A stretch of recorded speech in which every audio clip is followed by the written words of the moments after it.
যারা ফ্যামিলি কার্ডকে এত ঘৃণা করছে, এত কুৎসা লটাইছে, তারা যাতে সুবিধা পাক বা না পাক, জনগণ সুবিধা পাক। কিন্তু আমাদের নেতা কর্মীদের মাধ্যমে যারা প্রকৃত এটার দাবিদার, তারা যাতে ফ্যামিলি কার্ডে 17 বছর আপনারা জানেন যে বিগত দিনের সরকার মাদকের ব্যবসা করে নেতা কর্মীরা এই দেশটাকে একবারে তলিয়ে দিয়েছে।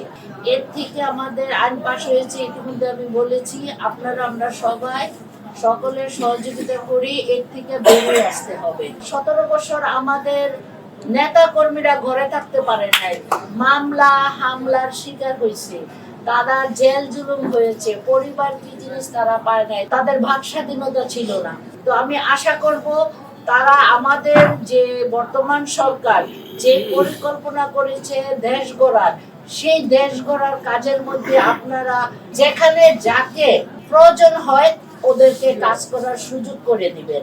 আমরা চাই না বিগত দিনের সরকারের মতন যে প্রশাসনকে নিয়ন্ত্রণ করতে, আমরা চাই গণতান্ত্রিক প্রক্রিয়ার মাধ্যমে সবাই যাতে বৈষম্য শিকার যাতে আমার নেতা কর্মীরা না হয়, তাদেরকে মূল্যায়িত করবেন। তাদের আন্দোলনের ফসল আজকে আপনারা এখানে বসতে পারছেন। যারা ফ্যামিলি কার্ডকে এত ঘৃণা করছে, এত কুৎসা লটাইছে, তারা যাতে সুবিধা পাক বা না পাক, জনগণ সুবিধা পাক।